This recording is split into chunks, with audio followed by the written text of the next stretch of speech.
મા બાપના કયા કર્મો સંતાનોને બરબાદ કરી દે છે? મિત્રો, આ એક એવો સવાલ છે કે જે આપણને સૌને આપણા અંતરમાં ડોકિયું કરવા મજબૂર કરે છે. આ એક એવો અરીસો છે જેમાં આપણને માત્ર આપણું જ નહીં પરંતુ આપણા આવનારા કાળનું પણ પ્રતિબિંબ દેખાય છે. આપણે ઘણીવાર દુનિયામાં જોઈએ છીએ કે કોઈ સંતાન ખૂબ સંસ્કારી નીકળે છે તો કોઈ રસ્તો ભટકી જાય છે. જ્યારે સંતાન સારી નીકળે છે તો આપણે કહીએ છીએ કે મા બાપના પુણ્ય કર્મ છે, અને જ્યારે સંતાન બગડી જાય છે તો આપણે ઘણી સરળતાથી કહી દઈએ છીએ કે આજકાલના બાળકોનો તો કોઈ ભરોસો જ નથી. પરંતુ મિત્રો, શું આપણે ક્યારેય એ વિચારવાની કોશિશ કરી છે કે એક બાળક જે આ દુનિયામાં એક કોરી સ્લેટની જેમ આવે છે, તેના બગડવાની કે સુધરવાની પહેલી પાઠશાળા ક્યાં શરૂ થાય છે? તે પાઠશાળા છે તેનું પોતાનું ઘર.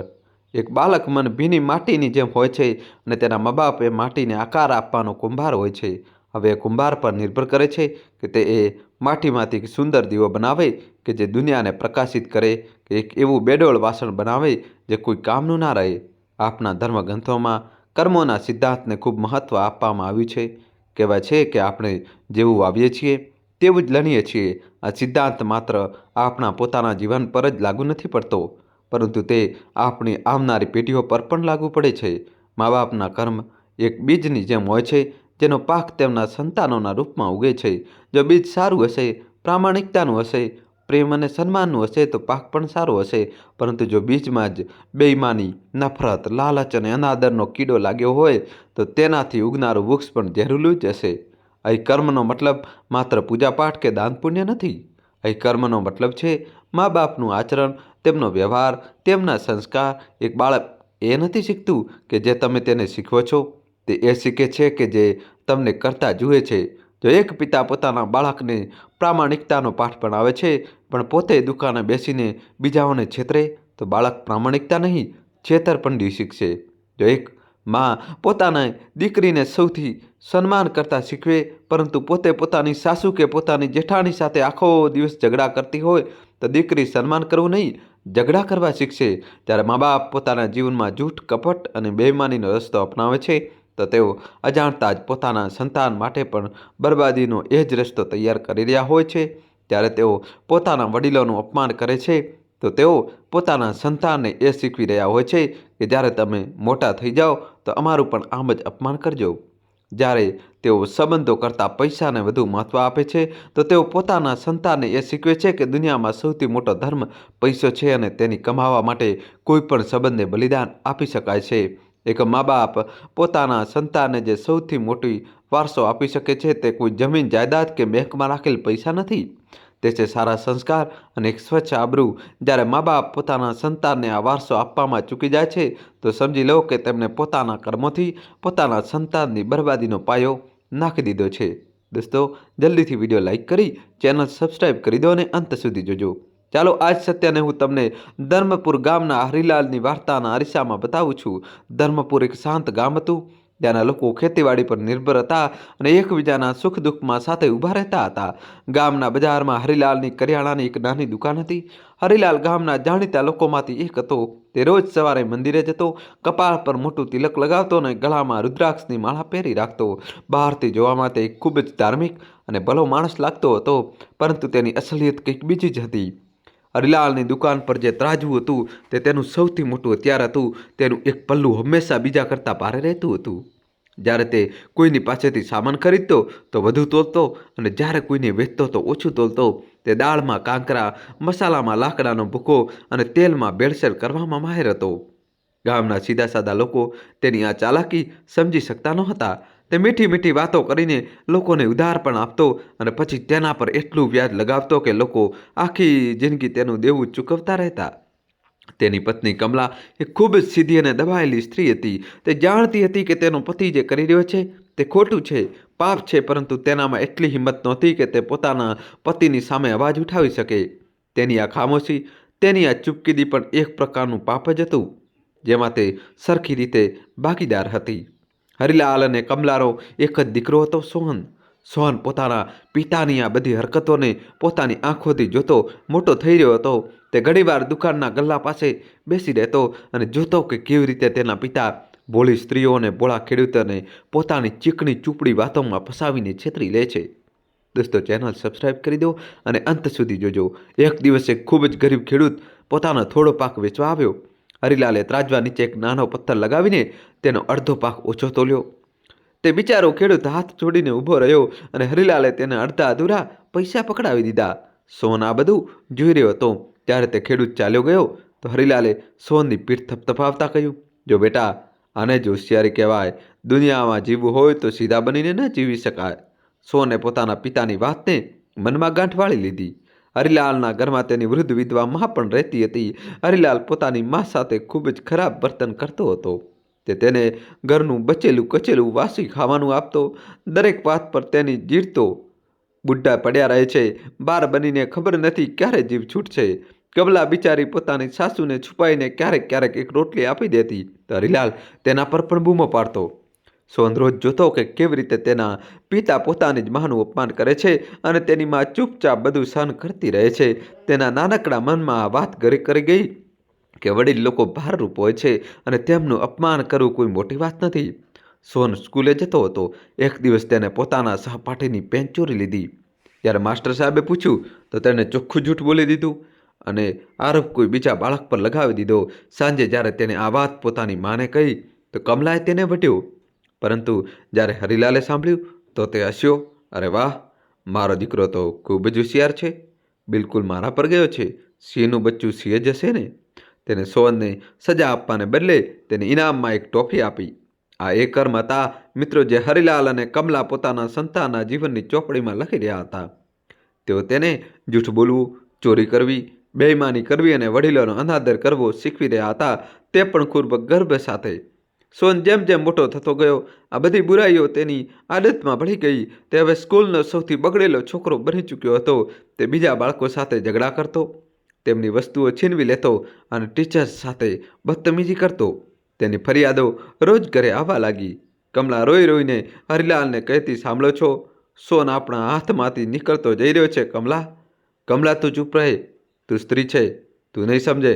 મારો દીકરો પુરુષ બની રહ્યો છે. પુરુષો આ ઉંમરે થોડીક લડાઈ ઝઘડા તો કરે જ છે. તું ચિંતા ન કર. જ્યારે તે મોટો થશે ત્યારે બધું સમજી જશે. પરંતુ સોન કશું જ સમજ્યો નહીં. તે તો બસ તેના પિતાના પગલે ચાલી રહ્યો હતો, બલકે તેનાથી પણ 4 ડગલા આગળ. અને પછી તે દિવસ આવ્યો જ્યારે હરિલાલ દ્વારા વાવેલા ઝેરી બીજની પ્રથમ કડવી લણણી સામે આવી. સોન 10મા ધોરણની પરીક્ષા આપી રહ્યો હતો. તેને ખબર હતી કે તે પોતાની મહેનતથી પાસ થઈ શકશે નહીં. તેથી તેને ચોરી કરવાનો નિર્ણય લીધો. તેને તેના શર્ટમાં ઘણી કાપલીઓ છુપાવી રાખી હતી, પરંતુ પરીક્ષા આપતી વખતે તે પકડાઈ ગયો. આ આખા ગામમાં એક મોટી અપમાનજનક ઘટના હતી. શાળાના હેડમાસ્ટર, જે ખૂબ જ સદ્ગુણી અને આદરણીય વ્યક્તિ હતા, તેમણે સોનને શાળામાંથી કાઢી મૂકવાનો નિર્ણય કર્યો. જ્યારે આ સમાચાર હરિલાલ સુધી પહોંચ્યા ત્યારે એક ક્ષણ માટે તેને પણ આઘાત લાગ્યો. તેની અને તેના પરિવારની ઇજ્જત આજે જાહેરમાં નીલામ થઈ ગઈ હતી, પરંતુ તેને પોતાની ભૂલનો અહેસાસ ન થયો. તેને તેના પુત્રના ભવિષ્યની ચિંતા થઈ, પોતાની ખોટી ઇજ્જતની ચિંતા થઈ. તેને વિચાર્યું કે જે રીતે તે દરેક મુશ્કેલીને પૈસા અને ચાલાકીથી હલ કરે છે, આને પણ કરી લેશે. તે સાંજે મીઠાઈનો ડબ્બો અને તેની નીચે કેટલીક 1000 રૂપિયાની નોટો દબાવીને હેડમાસ્ટરજીના ઘરે પહોંચ્યો. માસ્ટરજી, નમસ્તે. તેને ખૂબ વિનમ્રતાથી નાટક કરતાં કહ્યું, બાળક છે, ભૂલ થઈ ગઈ. તમે તો મોટા છો, તેને માફ કરી દો. આ થોડીક મીઠાઈ. હેડમાસ્ટર દીનાનાથજી એક સ્વાભિમાની વ્યક્તિ હતા. તેમણે હરિલાલ સામે ગુરુક્યા કર્યા. તેમણે મીઠાઈના ડબ્બાને સ્પર્શ પણ ન કર્યો. તેમણે શાંત પણ મક્કમ અવાજમાં કહ્યું, તમે તમારા પુત્રની ભૂલની માફી માંગવા આવ્યા છો? હરિલાલ, કે મારી ઈમાનદારીનો સોદો કરવા? હરિલાલ શરમાઈ ગયો. નાના માસ્ટરજી, મારો તે મતલબ નહોતો. તમારે તે જ મતલબ હતો. માસ્ટરજીનો અવાજ ઊંચો થઈ ગયો. તમે વિચારો છો કે તમે પૈસાથી દરેકને ખરીદી શકો છો?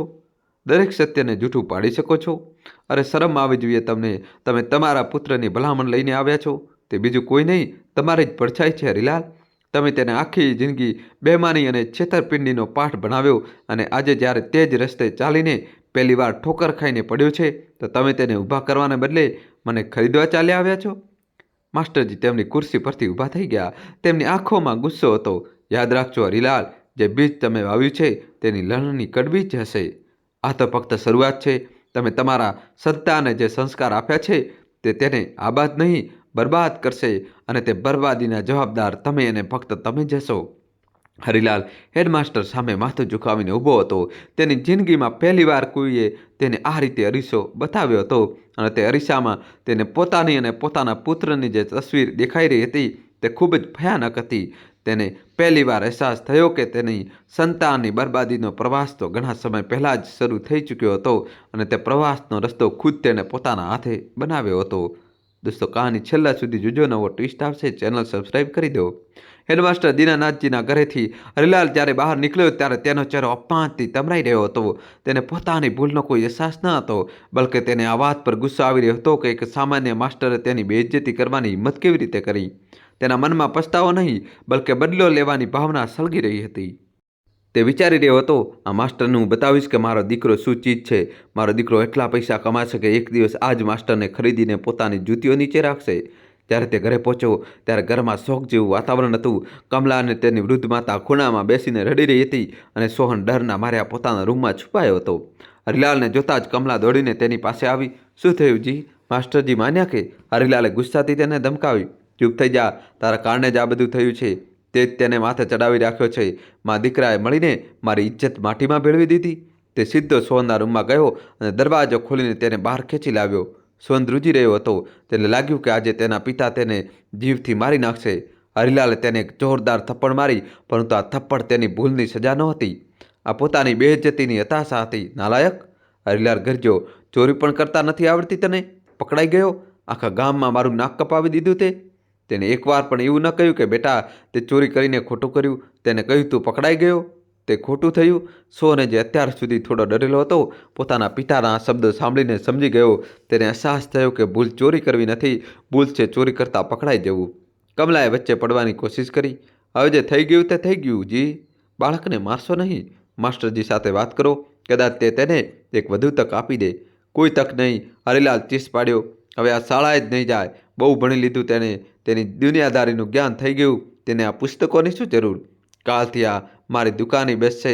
મારાથી પણ મોટો વેપારી બનશે અને જોજો એક દિવસ આ જ માસ્ટરને પોતાની ગાડી નીચે કચડીને નીકળશે. આ એક પિતાનો નિર્ણય નહોતો, આ તેના અહંકારનો પડકાર હતો. તેને પોતાના પુત્રની ભૂલ સુધારવાને બદલે તેને તે ભૂલના રસ્તે જ વધુ આગળ ધકેલવાનો નિર્ણય કરી લીધો હતો.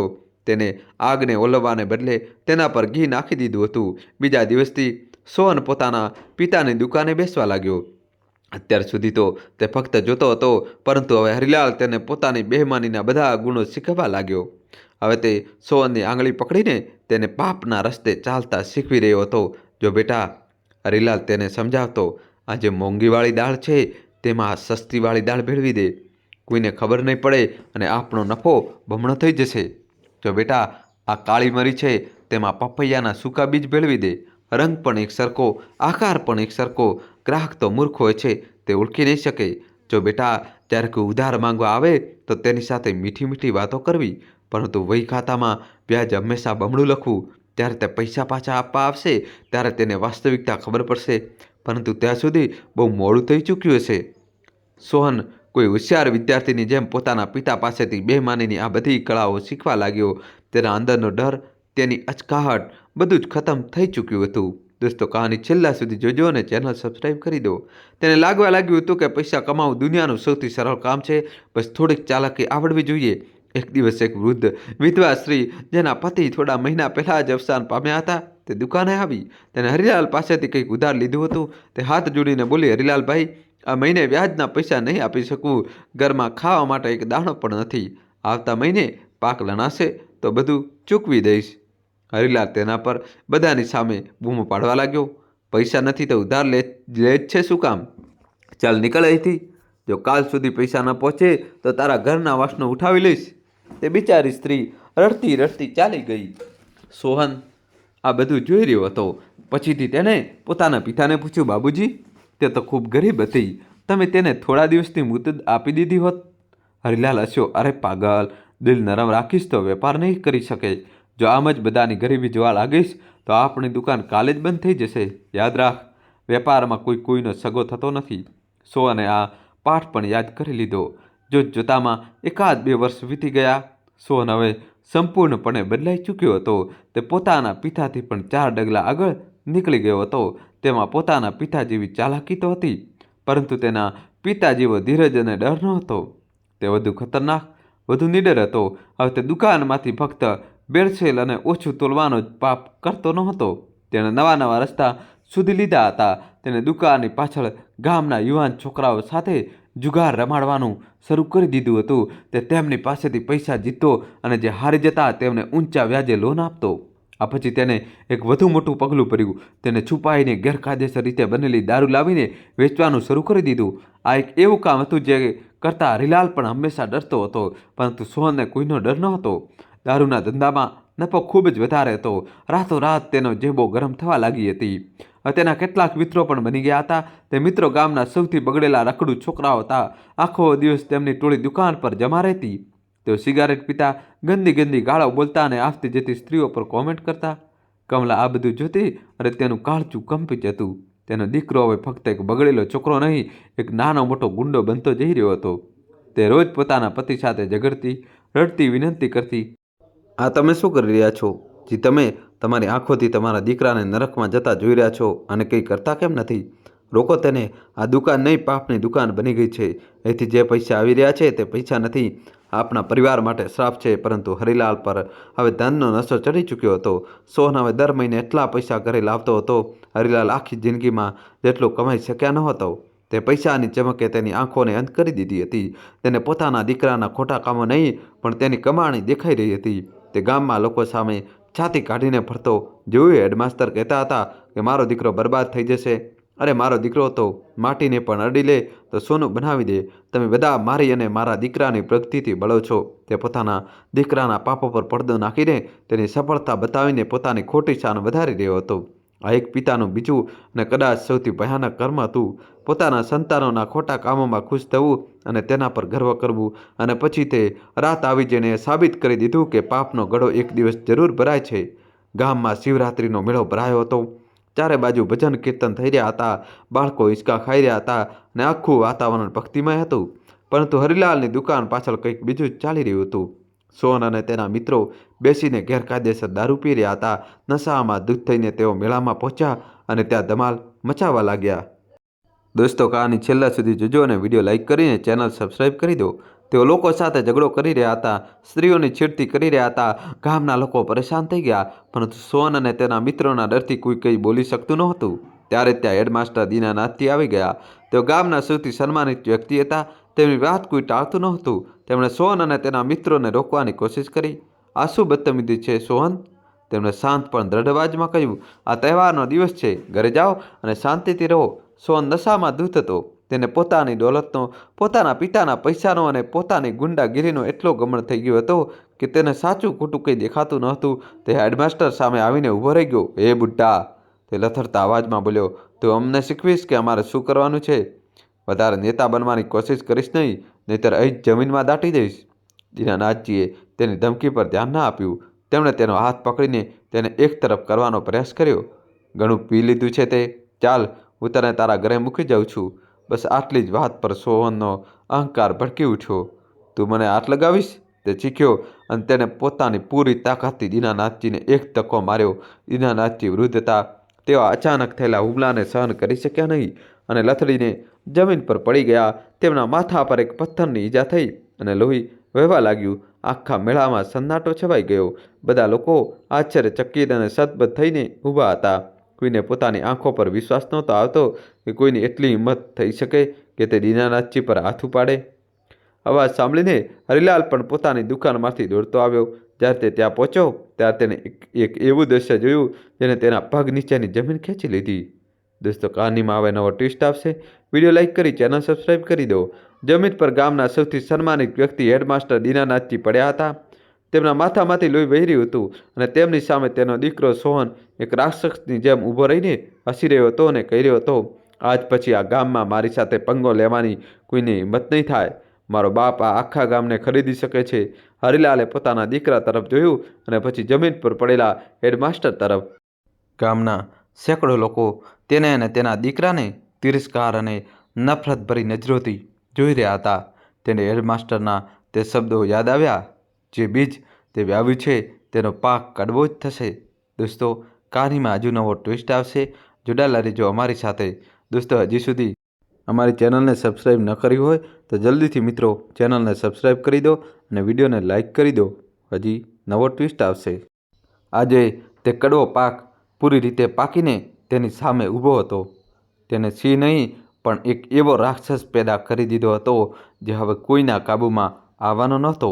તેને તે એક જ ક્ષણમાં અહેસાસ થઈ ગયો કે તેના સંતાનની બરબાદી હવે કોઈ આવનારા કાલની વાત નથી રહી. તે તો હકીકત બનીને એક ભયાનક અને ખોફનાક હકીકત બનીને તેની સામે ઊભી હતી. મેળાનો ભક્તિમય અવાજ એક ક્ષણમાં થંભી ગયો. તે ક્ષણ એટલી શાંત હતી કે કોઈને પોતાના હૃદયના ધબકારા પણ સંભળાઈ જાય. જમીન પર પડેલા હેડમાસ્ટર દીનાનાથજી, તેમના માથામાંથી વહેતું લોહી અને તેમની સામે એક રાક્ષસની જેમ ઊભેલો સોહન. આ એક એવી તસવીર હતી જેને ધરમપુરનું ગામ કદાચ સદીઓ સુધી ભૂલી શકવાનું નહોતું. લોકોને પહેલો આંચકો તૂટ્યો ત્યારે એક સામૂહિક ચીસ હવામાં ગુંજી. 2-4 યુવાન છોકરાઓ દોડીને દીનાનાથજી તરફ ભાગ્યા. કોઈએ તેમને ટેકો આપીને ઊભો કરવાની કોશિશ કરી તો કોઈએ પોતાની પાઘડી ફાડીને તેમના ઘા પર પટ્ટી બાંધી. દીનાનાથજીની ઉંમર થઈ ચૂકી હતી. આ હુમલાએ તેમને લગભગ બેહોશ જ કરી દીધા હતા અને સોહન નશા અને અહંકારમાં ચૂર. સોહનને એક ક્ષણ માટે સમજ જ ન આવ્યું કે તેને શું કરી દીધું છે. તે તો પોતાની જીતનો જશ્ન મનાવી રહ્યો હતો, પરંતુ જ્યારે તેને જોયું કે આખું ગામ તેને કોઈ અજાણી કોઈ ખૂંખાર જાનવર જેમ ઘૂરી રહ્યું હતું તો તેને નશો ધીમે ધીમે ઉતરવા લાગ્યો. તેને પોતાના મિત્રો તરફ જોયું. તેઓ અત્યાર સુધી તેની સાથે ઊભા રહીને ધમાલ મચાવી રહ્યા હતા, પરંતુ હવે તે બધા ભીડમાં પાછળ ખસી રહ્યા હતા, પોતાનો જીવ બચાવી રહ્યા હતા. સોહન તે ભીડમાં એકલો ઊભો હતો. હરિલાલ માટે તે ક્ષણ જાણે કોઈ ખરાબ સપનોના સાચા થઈ જવા જેવી હતી. તેનું મગજ શૂન્ય થઈ ગયું હતું. તે જોઈ રહ્યો હતો કે તેનો દીકરો, તેનો ગર્વ આજે આખા ગામની નફરતનું કેન્દ્ર બની ચૂક્યો છે. દોસ્તો, કહાની છેલ્લા સુધી જોજો અને વિડીયો લાઇક કરીને ચેનલ સબસ્ક્રાઈબ કરી દો. તે જોઈ રહ્યો હતો કે જે સન્માન કમાવાનો તેને ખોટો ઢોંગ રચ્યો હતો તે સન્માન આજે તેના પગ નીચે કચલાઈ રહ્યું હતું. ગામના સરપંચ, જે પોતે દીનાનાથજીના શિષ્ય રહી ચૂક્યા હતા, ગુસ્સાથી કામતા આગળ વધ્યા.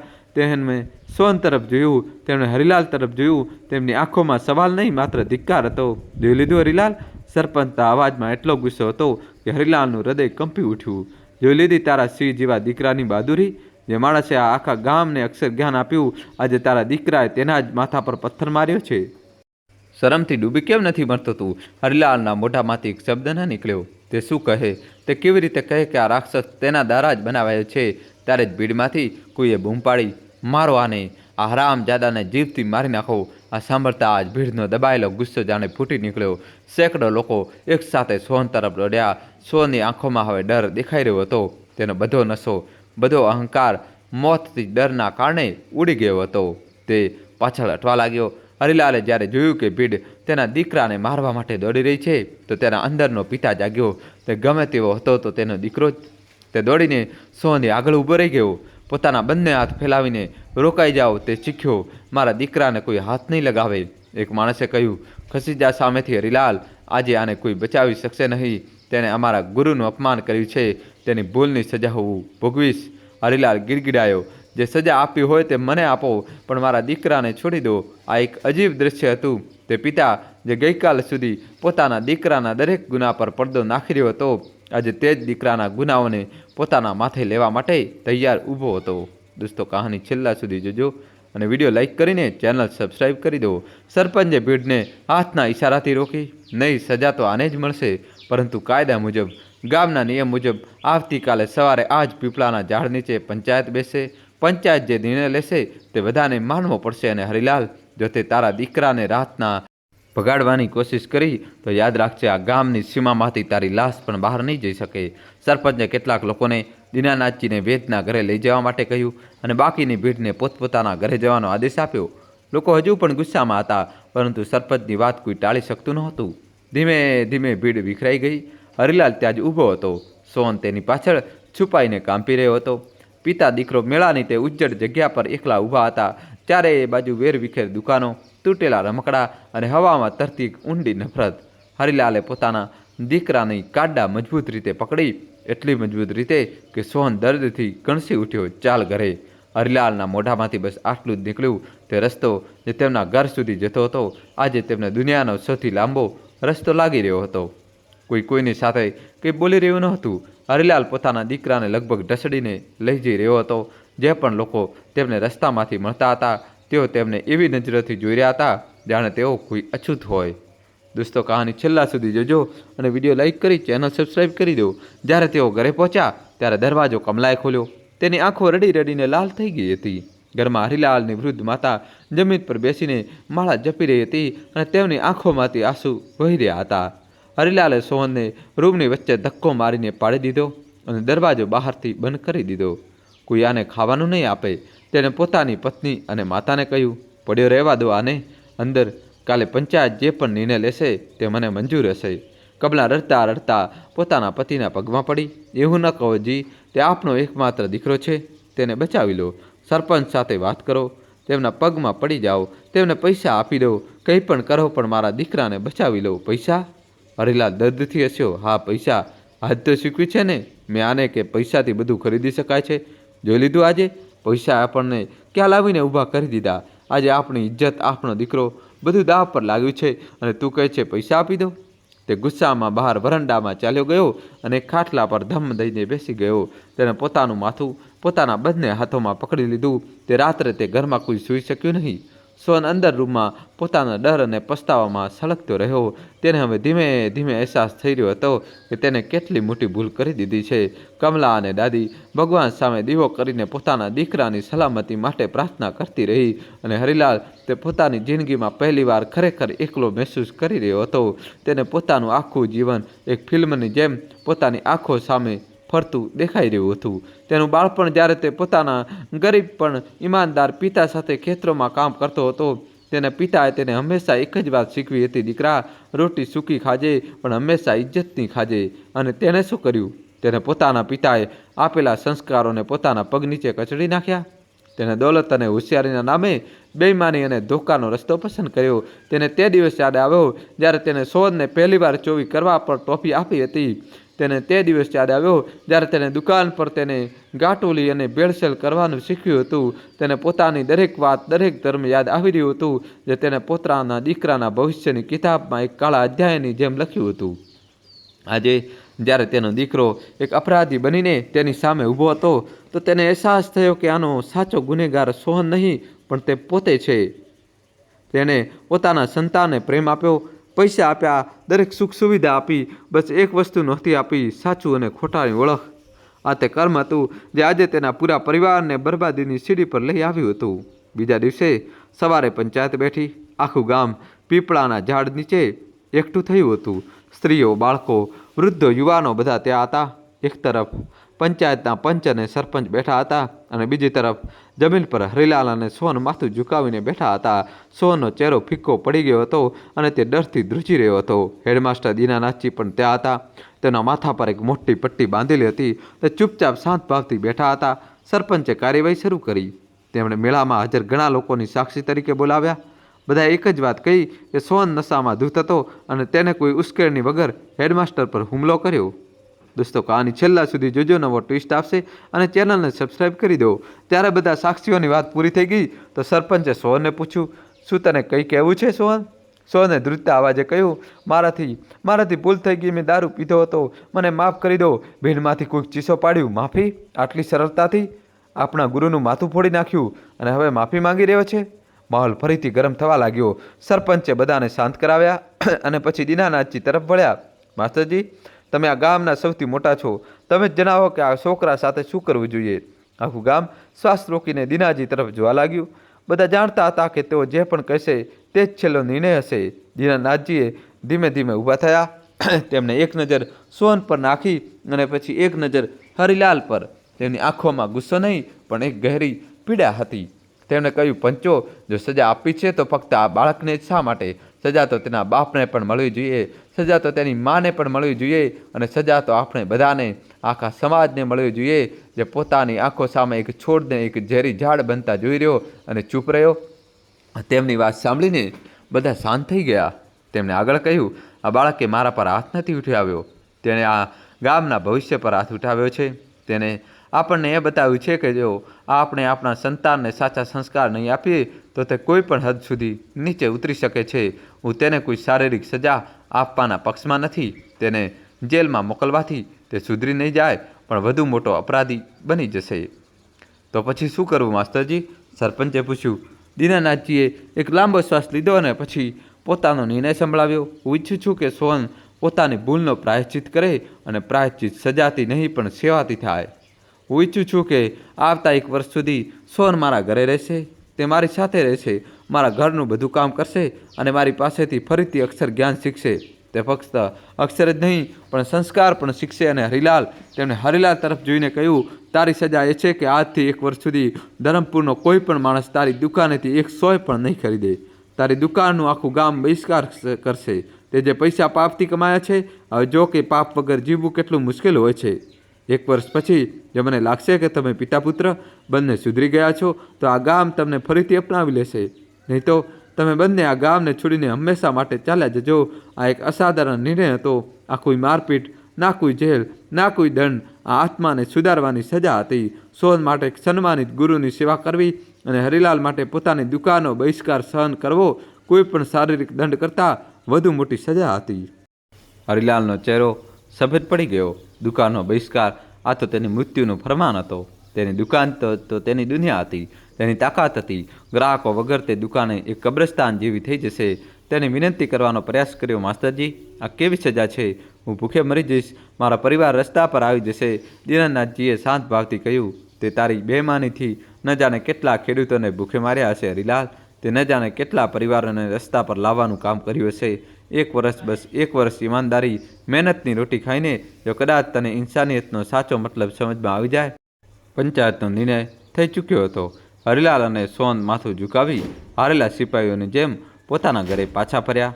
તેમને આજે પહેલીવાર અહેસાસ થયો હતો કે કર્મોનો હિસાબ જ્યારે થાય છે તો તેના તો પૈસા જુએ છે અને ના જ તાકાત. તે તો બસ પોતાનું કર્જ વસૂલ કરે છે વ્યાજ સાથે. પંચાયતનો નિર્ણય આસમાની વીજળીની જેમ હરિલાલના અસ્તિત્વ પર પડ્યો હતો. તે ઘરે તો પાછો ફર્યો હતો પણ તેને લાગી રહ્યું હતું કે જાણે તેની આત્મા તે પીપળાના ઝાડ નીચે આખા ગામની સામે નગ્ન ઊભી રહી ગઈ હોય. તેની દુકાન જે તેની શાન હતી, તેનું ઘમંડ હતું, તેનું સામ્રાજ્ય હતી, આજથી 1 વર્ષ માટે વિરાન થવાની હતી. અને તેનો દીકરો, તેનો વારસ આજથી 1 વર્ષ માટે કોઈ બીજાના ઘરનો નોકર બનવા જઈ રહ્યો હતો. દોસ્તો, કહાની છેલ્લા સુધી જોજો અને વિડીયો લાઇક કરી ચેનલ સબસ્ક્રાઈબ કરી દો. બીજા દિવસે સવારે જ્યારે સૂર્યની પહેલી કિરણોએ ગામને જગાડ્યું તો તે હરિલાલ માટે એક નવી સવાર નહીં પણ તેની સજાની પહેલી સવાર હતી. તે આદત પ્રમાણે ઉઠ્યો, નાહીને પોતાની દુકાન તરફ ચાલ્યો. પણ આજે તેના પગલાઓ માં તે જૂનો અહંકાર નહોતો. તે નજર ઝુકાવી દિવાલોના સહારે એ રીતે ચાલી રહ્યો હતો જાણે કે તે કોઈની નજરમાં આવવા નથી માગતો હોય. તેને પોતાની દુકાનનું તાળું ખોલ્યું. અંદર તે જ સામાન હતો, તે જ ત્રાજુ હતું, તે જ ગલ્લો હતો. પણ આજે દરેક વસ્તુ તેને ચીડવી રહી હતી. તેને દુકાનની લાઇટ ચાલુ કરી અને ગાદી પર જઈને બેસી ગયો. તે રોજની જેમ ગ્રાહકોની રાહ જોવા લાગ્યો. તેને કદાચ એક પળ માટે લાગ્યું કે ગામવાળા પંચાયતનો નિર્ણય ભૂલી જશે, કે કોઈને કોઈ તો આવશે જ, પણ કોઈ ના આવ્યું. બજાર ધીમે ધીમે ખુલી રહ્યું હતું. સામેની શાકભાજીની દુકાન પર ભીડ લાગવા લાગી હતી. બાજુના કપડાના વેપારીની દુકાન પર સ્ત્રીઓ ભાવતાલ કરી રહી હતી. બજારમાં શોર હતો, હલચલ હતી, જિંદગી હતી. બસ એક જ દુકાન હતી જ્યાં મોત જેવી શાંતિ હતી. હરિલાલની દુકાન. લોકો તેની દુકાન સામેથી પસાર થતા એક નજર અંદર નાખતા અને પછી મોં ફેરવીને આગળ વધી જતા. તેમની નજરમાં નફરત નહીં, એક અજીબ પ્રકારની બેરુખી હતી. તે કોઈ પણ નફરતથી વધુ ચૂભતી હતી. કલાકો વીતવા લાગ્યા. સવારથી બપોર થઈ ગઈ. હરિલાલ એ જ રીતે મૂર્તિની જેમ બેસી રહ્યો. તેની દુકાનની અંદર માખીઓ ભણભણી રહી હતી અને બહાર જિંદગી પોતાની રફતારથી ચાલી રહી હતી. તેને પહેલીવાર અહેસાસ થયો કે દુનિયા કોઈ એક માણસ માટે નથી અટકતી. તેને પહેલીવાર પોતાની હેસિયતનો અંદાજો થયો. તે પોતાને ગામનો સૌથી હોશિયાર અને જરૂરી માણસ સમજતો હતો, પણ આજે તેના વગર પણ ગામ ચાલી રહ્યું હતું, બલકે કદાચ પહેલાં કરતાં વધુ શાંતિથી ચાલી રહ્યું હતું. તે જ સવારે કમળાએ રડતા રડતા તેના પુત્ર સોહન માટે એક નાની પોટલીમાં 2 રોટલી બાંધી. સોહન આખી રાત ઊંઘી શક્યો ન હતો. તેની આંખોમાં ડર અને અનિશ્ચિતતા હતી. તેને હેડમાસ્ટર દીનાનાથજીના ઘરે જવાનું હતું. તે ઘર જ્યાંથી તેને અપમાનિત કરીને કાઢી મૂકવામાં આવ્યો હતો, આજે તે જ ઘરની ઉંમરે તેને તેની સજા ભોગવવા જવાનું હતું. દોસ્તો, કહાની છેલ્લા સુધી જોજો અને વિડીયો લાઇક કરીને ચેનલ સબસ્ક્રાઈબ કરી દો. જ્યારે તે ઘરેથી નીકળ્યો ત્યારે કમળા દરવાજા પર ઊભી રહીને રડતી રહી. સોહને એકવાર પણ પાછળ ફરીને જોયું નહીં. તે જ્યારે દીનાનાથજીના ઘરે પહોંચ્યો અને દરવાજો ખખડાવ્યો ત્યારે દરવાજો ખુદ હેડમાસ્ટરજીએ જ ખોલ્યો. તેમના માથા પર હજુ પણ પાટો બાંધેલો હતો. સોહન તેમને જોતા જ ધ્રુજવા લાગ્યો અને તેમના પગમાં પડી ગયો. મને માફ કરી દો માસ્ટરજી. દીનાનાથજીએ તેને ઊભો કર્યો. તેમની આંખોમાં ગુસ્સો નહીં પણ એક ઊંડી શાંતિ હતી. માફી માગવાથી ગુના ઓછા નથી થતા સોહન, ગુના ઓછા થાય છે પશ્ચાતાપ કરવાથી. અંદર આવી જા. સોહન ડરતા ડરતા અંદર આવ્યો. હેડમાસ્ટરનું ઘર ખૂબ જ સાદું હતું. દિવાલો પર પુસ્તકોના કબાટ હતા. એક ખૂણામાં એક જૂની મેજ અને ખુરશી રાખેલી હતી અને હવામાં એક અજીબ શાંતિ અને પવિત્રતા હતી જે સોહને પોતાના ઘરમાં ક્યારેય અનુભવી ન હતી. હેડમાસ્ટરની પત્ની, જેમને બધા લોકો માસ્ટરનીજી કહેતા હતા, પૂજા ઘરમાંથી બહાર નીકળ્યા. તેઓ એક ખૂબ જ શાંત અને મમતામયી મહિલા હતા. તેમણે સોહનને જોયો અને તેમના ચહેરા પર નફરત કે ગુસ્સાનો કોઈ ભાવ ન આવ્યો. તેમણે ફક્ત એક લાંબો શ્વાસ લીધો અને રસોડા તરફ ચાલી ગયા. દીનાનાથજીએ સોહનને કહ્યું, જો સોહન, આજથી 1 વર્ષ સુધી આ તારું પણ ઘર છે. તારે અહીં નોકર બનીને નહીં પણ એક શિષ્ય બનીને રહેવાનું છે. અને એક શિષ્યનો પહેલો ધર્મ હોય છે સેવા અને અનુશાસન. બહાર આંગણામાં સાવરણી રાખેલી છે, જ્યાં આખા ઘરની સારી રીતે સફાઈ કર. આજનો આ તારો પહેલો પાઠ છે. સોહને માથું ઝુકાવી દીધું અને બહાર ચાલ્યો ગયો. તેને સાવરણી ઉઠાવી. તેને સાવરણી પકડતા પણ નહોતું આવડતું. દોસ્તો, કહાની છેલ્લા સુધી જોજો, નવો ટ્વિસ્ટ આવશે. વિડીયો લાઇક કરીને ચેનલ સબસ્ક્રાઈબ કરી દો. તેણે ક્યારેય પોતાના ઘરમાં એક ગ્લાસ પાણી પણ ઉઠાવીને રાખ્યું ન હતું. આજે તેને આટલું મોટું ઘર સાફ કરવાનું હતું. તેના હાથ ધ્રુજી રહ્યા હતા અને આંખોમાં અપમાનના આંસુ હતા, પરંતુ તેને આ કરવું જ હતું. દિવસો વીતવા લાગ્યા. હરિલાલ રોજ પોતાની દુકાન ખોલતો અને સાંજે એક પૈસો પણ કમાયા વગર બંધ કરી દેતો. આ સિલસિલો 1 અઠવાડિયું, 2 અઠવાડિયા, 1 મહિનો ચાલતો રહ્યો. હવે દુકાનમાં રાખેલી ચીજો ખરાબ થવા લાગી હતી. બિસ્કિટ સીલ થઈ ગયા હતા. દાળમાં જીવાત પડવા લાગી હતી અને સાબુની ટીકીઓ સુકાઈને પથ્થર જેવી થઈ ગઈ હતી. દુકાનમાં હવે ફક્ત સામાન જ નહીં, હરિલાલની આશાઓ પણ વાસી થઈ રહી હતી. ઘરમાં પૈસાની તંગી થવા લાગી. ઘરમાં જે થોડું ઘણું અનાજ બચ્યું હતું તે ખતમ થઈ રહ્યું હતું. હરિલાલની વૃદ્ધ માતા, જે હવે ખૂબ જ નબળી થઈ ગઈ હતી, તેને દવાની જરૂર પડતી, પરંતુ દવા ખરીદવા માટે પૈસા નહોતા. એક રાત્રે કમળાએ ડરતા ડરતા હરિલાલને કહ્યું, સાંભળો જી, ઘરમાં લોટ બિલકુલ ખતમ થઈ ગયો છે. કાલે બાળકોને શું ખવડાવીશ? અહીં બાળકોનો મતલબ તે બંનેનો હતો, કારણ કે સોહન તો હવે તેમની સાથે ન હતો. હરિલાલ કોઈ જવાબ ન આપ્યો. તે ચૂપચાપ ઊભો થયો અને પોતાના કબાટમાંથી કમળાના લગ્નની એક જૂની ચાંદીની પાયલ કાઢી. તે પાયલ કમળાને તેની માતાએ આપી હતી. આ લઈ જા. હરિલાલે પાયલ કમળાના હાથમાં મૂકતા કહ્યું, અને વેચીને લોટ લઈ આવ. તેના અવાજમાં કોઈ લાગણી નહોતી. કમળા પાયલ પકડીને રડવા લાગી. નાજી, અમારા સૌભાગ્યની નિશાની છે. હું તેને નહીં વેચું તો શું ભૂખ્યા મરીએ? હરિલાલ પહેલીવાર જોરથી બોલ્યો. જે દીકરા માટે તું આ બધું સાચવીને રાખી હતી, તે તો આજે બીજાના ઘરમાં સાવરણી પોતું કરી રહ્યો છે. અને જે દુકાન પર મને ગર્વ હતો, તે આજે એક કબર બની ગઈ છે. વેચી દે આને. બધું ખતમ થઈ ગયું છે. કમળા બધું જ. તે રાત્રે હરિલાલ પોતાના ઘરના આંગણામાં બેસીને ખૂબ રડ્યો. તે પોતાની ગરીબી પર નહીં રડી રહ્યો હતો, તે પોતાની લાચારી પર રડી રહ્યો હતો. તે માણસ જે પૈસાને જ ભગવાન સમજતો હતો, આજે તે પૈસા માટે પોતાની પત્નીના સૌભાગ્યની નિશાનીઓ વેચવા પર મજબૂર હતો. દોસ્તો, કહાની છેલ્લા સુધી જોજો અને ચેનલ સબસ્ક્રાઈબ કરી દો. આ તેના પાપોનો હિસાબ હતો, જે હવે હપ્તાઓમાં શરૂ થઈ ચૂક્યો હતો. બીજી તરફ સોહનનું જીવન પણ બદલાઈ રહ્યું હતું. દીનાનાથજી તેની સાથે નોકરો જેવો નહીં પણ એક પરિવારના સભ્ય જેવો વ્યવહાર કરતા હતા. તેઓ તેને પોતાની સાથે બેસાડીને જમવા આપતા. શરૂઆતમાં સોહનને ખૂબ જ અજીબ લાગતું. તે માથું ઝુકાવીને ખાતો. તેને યાદ આવતું કે કેવી રીતે તે પોતાની દાદીને વાસી રોટલી આપતો હતો અને અહીંયા લોકો, જેમનું તેને આટલું મોટું અપમાન કર્યું હતું, તેને પોતાની સાથે બેસાડીને તાજું ભોજન ખવડાવી રહ્યા હતા. દીનાનાથજી તેની પાસે ઘરનું બધું કામ કરાવતા. સાવરણી, પોતું, વાસણ ધોવા, કપડાં ધોવા, બગીચામાં પાણી આપવું, આ બધું કરતાં કરતાં સોહનના હાથમાં ફોલ્લા પડી ગયા. તેનું શરીર દુખાવા લાગ્યું, પરંતુ આ શારીરિક દર્દ પહેલીવાર તેને મહેનતની કિંમત સમજાવી. તેને અહેસાસ થયો કે પૈસા કમાવા એટલા સરળ નથી જેટલું તે સમજતો હતો. દીનાનાથજી તેની પાસે ફક્ત કામ જ નહોતા કરાવતા, તેઓ તેને ભણાવતા પણ હતા, પરંતુ આ વખતે તેઓ તેને કિતાબી પાઠ નહીં પણ જીવનના પાઠ ભણાવી રહ્યા હતા.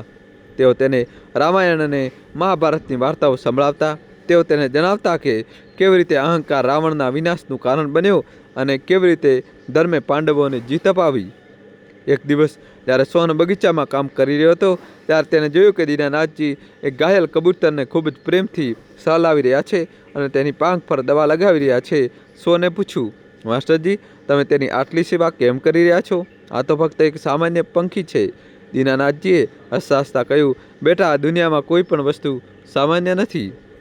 દોસ્તો, કહાનીમાં અમારી સાથે જોડાયેલા રહેજો. વિડીયો લાઇક કરીને ચેનલ સબસ્ક્રાઈબ કરી દેજો. હવે દોસ્તો કહાનીમાં નવો ટ્વિસ્ટ આવશે. હજી સુધી દોસ્તો તમે અમારી ચેનલને ન સબસ્ક્રાઈબ કરી હોય તો જલ્દીથી સબસ્ક્રાઈબ કરી દો. વિડીયોને લાઇક ન કર્યો હોય તો જલ્દીથી મિત્રો તમારા ભાઈ માટે વિડીયોને લાઇક કરી દો. આવી કહાની અમે તમારા માટે રોજ નવી લાવતા રહીશું. દોસ્તો કહાનીમાં જોડાયેલા રહેજો. હજી મિત્રો કહાની બાકી છે. દરેક જીવ કિંમતી હોય છે.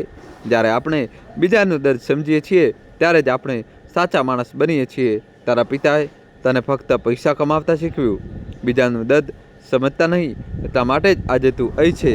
દીનાનાથજી આ નાની વાતો, તેમનો વ્યવહાર સોનના પથ્થર દિલ પર ધીમે ધીમે અસર કરી રહ્યા હતા. તેની અંદર વર્ષોથી જામી ગયેલી બેમાની, અહંકારની પરતો હવે પીગળવા લાગી હતી. તેને પહેલીવાર પોતાના કૃત્ય પર શરમ આવી રહી હતી. સાચો પસ્તાવો થઈ રહ્યો હતો. મહિનાઓ વીતતા જઈ રહ્યા હતા. હરિલાલની હાલત હવે પાગલ જેવી થઈ ગઈ હતી. તે આખો દિવસ પોતાની ખાલી દુકાનમાં બેસી રહેતો અને દિવાલો સાથે વાતો કરતો. ગામમાં તેની જે થોડી ઘણી ઇજ્જત બચી હતી તે પણ ખતમ થઈ ગઈ હતી. દોસ્તો કહાનીમાં જોડાયેલા રહેજો, છેલ્લા સુધી જોજો અને તમારા ભાઈ માટે વિડીયો લાઇક કરીને ચેનલ સબસ્ક્રાઈબ કરી દો. હવે લોકો તેને જોઈને હસતા હતા. જો ગામનો સૌથી મોટો વેપારી બેઠો છે તેવા કટાક્ષ કરતા ઘરની હાલત વધુ ખરાબ થઈ ગઈ હતી. કમલા હવે છુપાઈને ગામની બીજી સ્ત્રીઓ સાથે ખેતરોમાં મજૂરી કરવા જતી, જેથી ઘરનો ચૂલો સળગતો રહે. હરિલાલની વૃદ્ધ માતા હવે પથારીવશ થઈ ગઈ હતી. એક દિવસ જ્યારે કમલા મજૂરી કરીને ઘરે પાછી ફરી ત્યારે તેણે જોયું કે હરિલાલ પોતાની માતાના પગ પાસે બેસીને રડી રહ્યો છે. તેની માતાનો શ્વાસ તૂટી રહ્યો હતો. શું થયું જી? કમલા ગભરાઈને ભાગી. માં આપણને છોડીને જઈ રહી છે કમલા, હરિલાલે એક બાળક જેમ રડતા કહ્યું. વેદને બોલાવવામાં આવ્યો. વેદે નાડી જોઈને માથું લાવ્યું. હવે કંઈ થઈ શકે તેમ નથી. તેમનો અંતિમ સમય આવી ગયો છે. તે રાત્રે હરિલાલ પોતાની માતાના માથા પાસે બેસી રહ્યો. તેની માતાએ ખૂબ જ નબળા અવાજે તેનો હાથ પકડ્યો. બેટા, એક વાત કહીશ મારી? હામાં બોલો, હું તમારી દરેક વાત માનીશ. હરિલાલ રડી રહ્યો હતો. તે સોહન મારો પૌત્ર, તેને માફ કરી દેજે બેટા, અને તું પણ હવે આ પાપનો રસ્તો છોડી દેજે. ઇજ્જતની રોટલી ખાજે. બસ આટલું કહેતા જ તેમની આંખો હંમેશા માટે બંધ થઈ ગઈ. માતાના મૃત્યુએ હરિલાલને અંદરથી તોડી નાખ્યો. તેને લાગ્યું કે જાણે તેની દુનિયા ઉજળી ગઈ. તેને અહેસાસ થયો કે જે માતાને તેને હંમેશા બોજ સમજ્યો તે જ તેની અસલી દોલત હતી. તેણે પોતાની માતાની અંતિમ ઈચ્છા પૂરી કરવાનો નિર્ણય કર્યો. જ્યારે સોહન સુધી તેની દાદીના મૃત્યુની ખબર પહોંચી તો તે દોડતો પોતાના ઘરે આવ્યો. જ્યારે તેને પોતાની દાદીનો મૃતદેહ જોયો ત્યારે તે ખૂબ રડ્યો. તેને યાદ આવ્યું કે કેવી રીતે તે પોતાની દાદીનું અપમાન કરતો હતો અને તે વૃદ્ધ સ્ત્રી તેમ છતાં તેને કેટલો પ્રેમ કરતી હતી. તે દિવસે બાપ અને દીકરો બંને પોતાની જિંદગીના સૌથી મોટા સત્યનો સામનો કરી રહ્યા હતા. તેઓ પૈસા પાછળ ભાગતા પોતાના સૌથી કિંમતી સંબંધોને ગુમાવી દીધા હતા. તેમની બરબાદી હવે પૂરી થઈ ચૂકી હતી, પરંતુ કદાચ આ જ બરબાદીની રાખમાંથી એક નવી શરૂઆત થવાની હતી. દોસ્તો કહાનીમાં હવે નવો ટ્વિસ્ટ આવશે. વિડીયો લાઇક કરી દો અને છેલ્લા સુધી જોજો. દાદીના મૃત્યુએ હરિલાલના ઘરની બચેલી આત્માને પણ જાણે શોષી લીધી હતી. તે ઘર હવે ફક્ત માટી અને લાકડાનું એક માળખું રહી ગયું હતું, જેમાં 3 જીવતા સબ રહેતા હતા. એક તે પોતે, એક તેની પત્ની કમલા અને એક તે દીકરો જે હવે તેમનો થઈને પણ તેમનો ન હતો. 13મા દિવસનો હતો. હિન્દુ રીતિ રિવાજ મુજબ આ એક એવો દિવસ હોય છે જ્યારે આખું કુટુંબ, આખું ગામ દુઃખ વેચવા માટે ભેગું થાય છે. પરંતુ હરિલાલના આંગણામાં આજે ફક્ત શાંતિ છવાયેલી હતી. એક પણ સંબંધી આવ્યો ન હતો. ગામનો એક પણ માણસ તે ચોખઠની અંદર આવ્યો ન હતો. પંચાયતનો બહિષ્કાર ફક્ત દુકાન સુધી સીમિત ન હતો. તે હવે તેમના સામાજિક જીવનના દરેક પાસામાં ઝેરની જેમ ભળી ગયો હતો. હરિલાલને આજે પહેલીવાર અહેસાસ થઈ રહ્યો હતો કે માણસને જીવવા માટે ફક્ત રોટલીની નહીં પરંતુ સમાજની પણ જરૂર હોય છે, અને તેણે તે સમાજ ગુમાવી દીધો હતો. કમલા સવારથી રસોડામાં બેસીને રડી રહી હતી. તે પોતાની સાસુ માટે કંઈક બનાવવા માંગતી હતી, પરંતુ ઘરમાં એટલો પણ સામાન ન હતો કે તે 4 લોકો માટે ખાવાનું બનાવી શકે. ત્યારે દરવાજા પર એક પડછાયો નજર આવ્યો. તે સોહન હતો. હેડમાસ્ટર દીનાનાથજીએ તેને 13માની વિધિઓ પૂરી કરવા માટે મોકલ્યો હતો. તે ચૂપચાપ અંદર આવ્યો. તેને પોતાની માતા તરફ જોયું અને પછી પોતાના પિતા તરફ, જે ખૂણામાં મૂર્તિની જે બેઠા હતા. સોને કંઈ કહ્યું નહીં. તે સીધો નાહવા ગયો અને અહીં સ્વચ્છ કપડાં પહેરીને તે વિધિઓ પૂરી કરવા લાગ્યો, જે એક પૌત્રનો ધર્મ હોય છે. તે દરેક મંત્રને, દરેક ક્રિયાને ખૂબ ધ્યાનથી કરી રહ્યો હતો. તેના ચહેરા પર હવે તેને જૂનો અહંકાર કે ગુસ્સો ન હતો, પરંતુ એક ઊંડું દુઃખ અને પસ્તાવો હતો. જ્યારે તે પૂજા કરી રહ્યો હતો ત્યારે દરવાજા પર એક બીજો વ્યક્તિ આવીને ઊભો રહી ગયો. તે હેડમાસ્ટર દીનાનાથજી હતા. તેમને ત્યાં જોઈને હરિલાલ અને કમલા બંને ચોંકી ગયા. દીનાનાથજી ચૂપચાપ અંદર આવ્યા. તેમણે પોતાની ચપ્પલો બહાર ઉતારીને જ્યાં હરિલાલ બેઠા હતા તેનાથી થોડે દૂર જમીન પર આવીને બેસી ગયા. તેમણે કંઈ કહ્યું નહીં, કોઈને કંઈ પૂછ્યું નહીં. તે બસ ત્યાં બેસી રહ્યા. તે પરિવારના દુઃખમાં ચૂપચાપ સામેલ થવા માટે તેમનો આવો એક બહુ મોટો સંદેશ હતો. તે જણાવવા આવ્યા હતા કે તે સજા આપી શકે છે, પણ તે કોઈની માણસાઈનું અપમાન કરી શકતા નહીં. તેઓએ જણાવવા આવ્યા હતા કે પાપને ધિક્કારો, પાપીને નહીં. હરિલાલની આંખો ભરાઈ આવી. તે માણસ જેનું માથું તેના દીકરાએ ફોડી નાખ્યું હતું, તે આજે તેના સૌથી ખરાબ સમયમાં તેનો સાથ આપવા આવ્યો હતો. દોસ્તો, કહાની છેલ્લા સુધી જોજો અને વિડીયોને લાઈક કરી દો. જ્યારે તેના પોતાના સગા સંબંધીઓએ પણ મોં ફેરવી દીધું હતું. દીનાનાથજી થોડી વાર બેઠા અને પછી ચૂપચાપ ઉઠીને ચાલ્યા ગયા. પણ તેમના ગયા પછી ઘરમાં ફેલાયેલી નફરત થોડી ઓછી થઈ ગઈ હતી. 13માની વિધિ પૂરી થઈ. સોદને ફરીથી દીનાનાથજીના ઘરે જવાનું હતું. જતાં પહેલાં તે તેની મા પાસે ગયો. મા, તેને ધીમા અવાજે કહ્યું, તારું ધ્યાન રાખજે. પછી તે તેના પિતા પાસે ગયો. તે તેમના પગે પડવા માગતો હતો, પણ તેની હિંમત ન થઈ. તે ફક્ત માથું નમાવીને ઊભો રહ્યો. બાપુજી, હરિલાલે તેની સામે જોયું નહીં. તેને ફક્ત એટલું જ કહ્યું, જા, હવે તે જ તારું ઘર છે, તે જ તારા ગુરુ છે, તેમની દરેક વાત માનજે. સોન ચૂપચાપ ચાલ્યો ગયો. તે દિવસ પછી હરિલાલના જીવનનો સૌથી મુશ્કેલ અધ્યાય શરૂ થયો. ઘરમાં રાખેલા બધા પૈસા હવે પૂરી રીતે ખતમ થઈ ગયા હતા. કમલાના ઘરેના એક એક કરીને વેચાઈ ગયા હતા.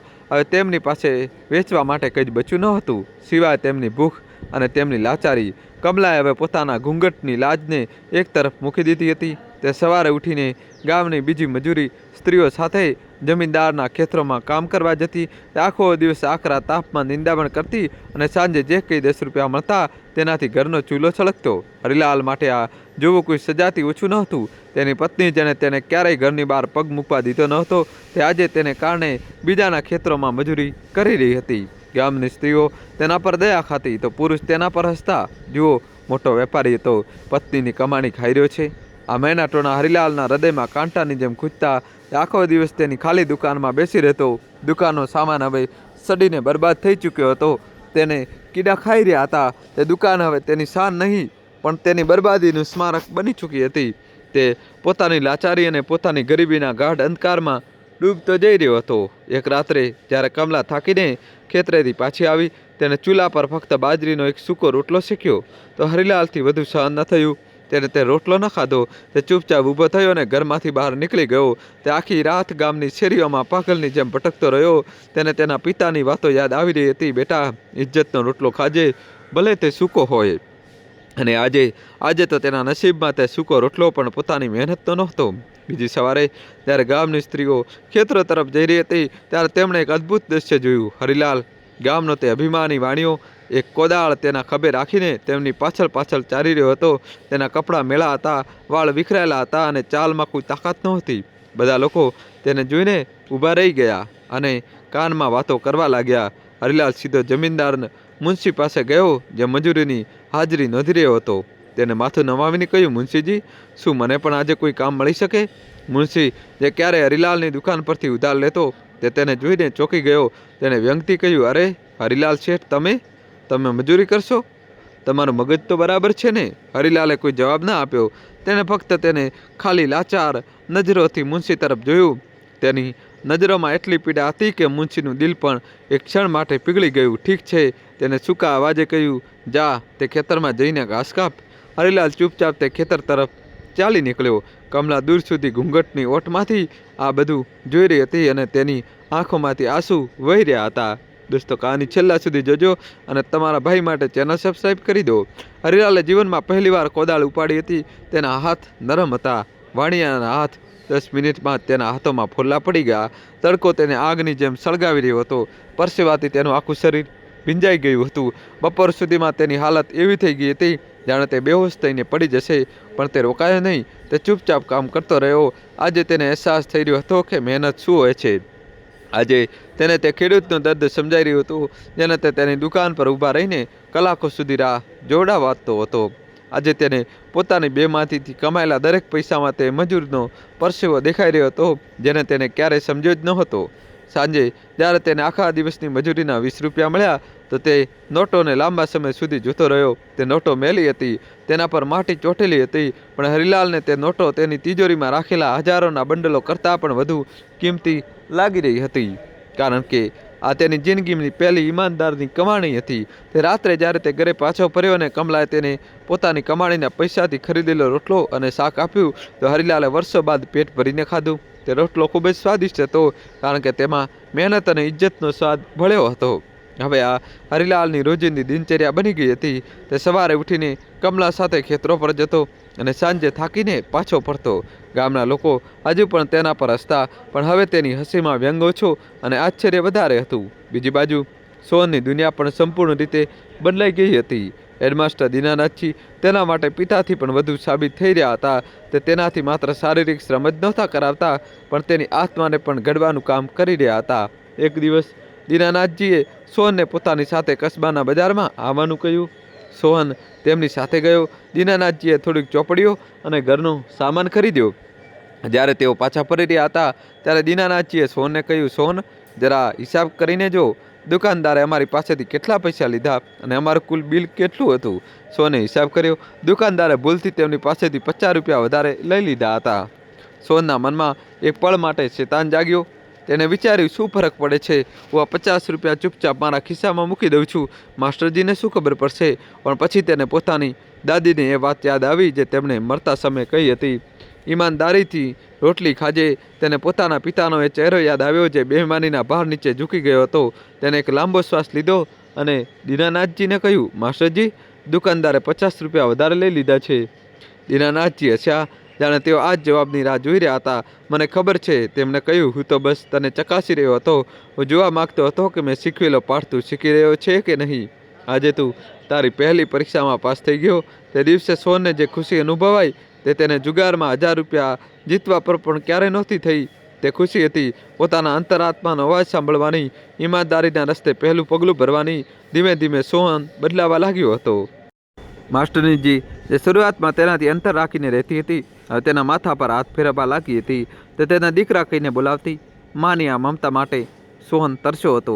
તે તેમની દરેક વાત માનતો, તેમની દરેક જરૂરિયાતનું ધ્યાન રાખતો. તે હવે માત્ર સજા ભોગવી રહ્યો નહોતો, તે સેવા કરી રહ્યો હતો. તે એક એવો દીકરો બનવાનો પ્રયાસ કરી રહ્યો હતો જે તે ક્યારેય બની શક્યો ન હતો.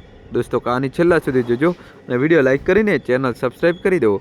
સમય પોતાની ગતિએ ચાલતો રહ્યો. 6 મહિના, 8 મહિના, 10 મહિના વીતી ગયા.